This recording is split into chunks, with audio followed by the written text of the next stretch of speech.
زه مرهون یم. نن تاسو ته د اواز پوهنې د مضمون نهم لوست وړاندې کوم او دا به زموږ وروستی لوست دی د اواز پوهنې، په دې خاطر چې معمولا موږ په سمستر کې 16 لوسته وړاندې کوو، ولې متاسفانه چې د کرونا د وایرس له امله ما دا درسونه را لنډ کړل او په نه درسه کې مې جوړ کړل او په نه لوسته کې مې تاسو ته د نوو ویډیوګانو د لارې وړاندې کړل. دا زموږ وروستی درس دی، ولې د ژبپوهنې بنسټونه به دوام لري او هغه به مخته ځي.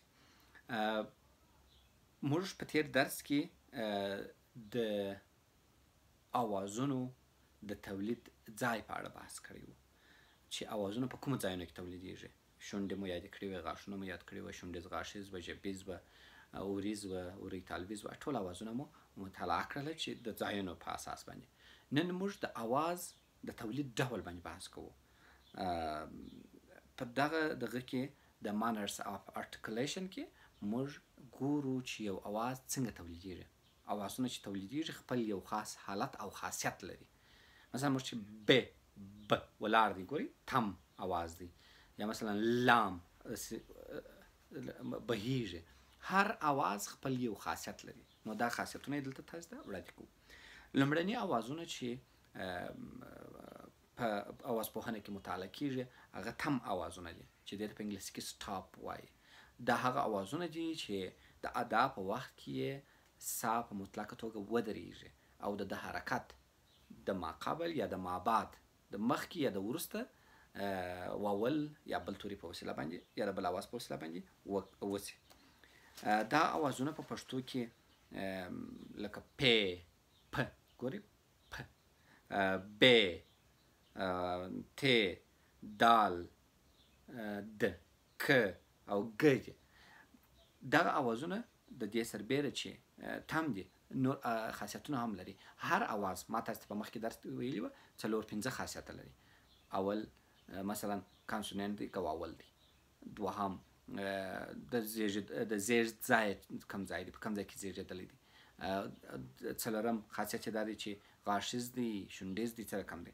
نو شونډیز تم چې دی هغه پ او پی دی، غاښیز تم ت او د دی، او وروستي تالویز تم ک او ګ دی. د تم څخه وروسته موږ مښلي یا احتقاقي پرکټیوس اوازونه لرو. دغه اوازونه چې دي دا داسې کشانده اجرا کیږي.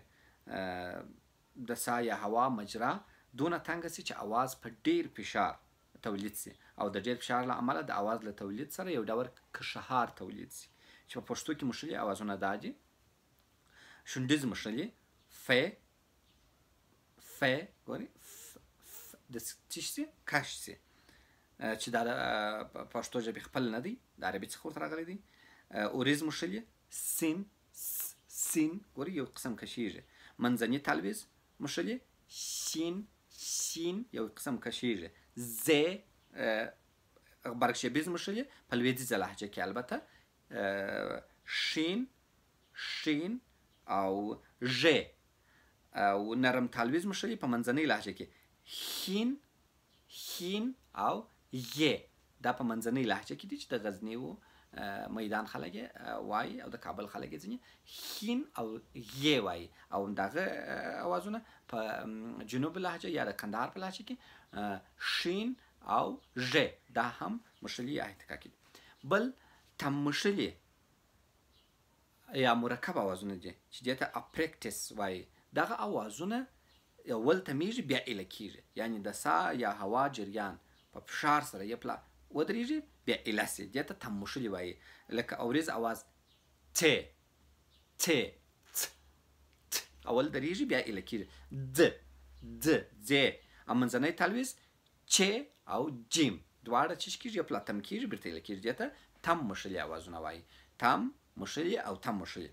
او څلورم ډول یې فزیز یا نازل اوازونه دي چې په پزه کې اجرا کیږي او د پزې په وسیله اجرا کیږي. دا د نړۍ په ټولو ژبو کې 3 دانې دي: میم دی، نون دی او نور دی، چې دا د نړۍ په ټولو ژبو کې په عین توګه درک کیږي. پنځم ډول اوازونه مایع اوازونه دي. دا اوازونه ته لیکویډز ویل کیږي. هغه اوازونه دي ته وایي چې د ژبې تالو او رویو له یو ځایوالي څخه په داسې حالت کې تولیدېږي چې تم هم تم مشلي او هم مشلتوب پکښې کې ټول سوي وي. دغه اوازونه د خپلو بېلابېلو ځانګړتیاوو په پام کې نیولو سره په لاندې توګه ویشل سوي دي. دغه مایع بیا په 3 ډوله ویشل سوي دي. اړخیز مایع اوازونه لیټرل ورته وایي دغه ډول اوازونه په هغه وخت کې تولیدېږي کله چې ژبه د لوړو اوریو پورې مشلې او سا هوا د ژبې تر اړخو راووځي. دغه اوازونه چون د ژبې تر اړخونه وځي نو ځکه ورته اړخیز مایع اوازونه وایي چې په پښتو کې لام ګورئ لام دا څه کېږي اړخیز مایع دي. بل نا اړخیز مایع اوازونه دي نن لیټرل. دغه اوازونه هغه وخت تولیدېږي کله چې د ژبې اړخونه له تالو سره مشلي. د هغه ناوې څخه چې د ژبې راټولېدو څخه منځته راغلي وځي. دغه ډول اوازونو ته نا اړخیز مایع اوازونه وایي. موږ دلته په انګلیسي ژبه کې ژبه داسې ناواسي او د اواز داسې پکښې کې وبهیږي او بل رپېدونکي مایع اوازونه دي. دغه اوازونه هغه اوازونو ته وایي چې د ژبې اړخونه پر تالو مشلي او د ژبې څوکې پرله پسې توګه له تالو سره څه کېږي داسې نښلي لکه ری داسې څه کېږي پرله پسې توګه مشلي. تر دې ځایه دا د کانسوننټ د تشریح او توضیح لارې وې.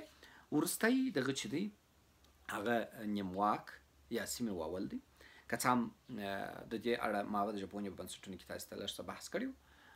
زه خپله د سیمې واول یا نیمواک په اړه زما نظریه دا ده چې سیمې واول یا نیمواک اواز هغه اواز ته وایي چې کله د هجا مرکز ګرځي نو دی واول کېږي او که د هجا مرکز نه ګرځي دی سیمې واول کېږي. نو موږ وایو چې په عملي توګه عملا په ژبه کې سیمې واول نه دی موجود. عملا یعنی په کلماتو کې عملا نشته چې موږ وایو دا سیمې واول دی ځکه دی په کلماتو کې یا واول کېږي یا کانسوننټ کېږي. ولې تعریفا موجود دی ځکه دواړه خاصیت لري نو دی تعریفا موجود دی ولې عملا نه دی موجود. دغه مثالونه د نړۍ په ټوله ژبه کې ای او او دي چې په پښتو کې یو کلمه په دا کې راځي تریو او کلمه چې دغه راځي څو نورې کلمې دي چې دغه کېږي.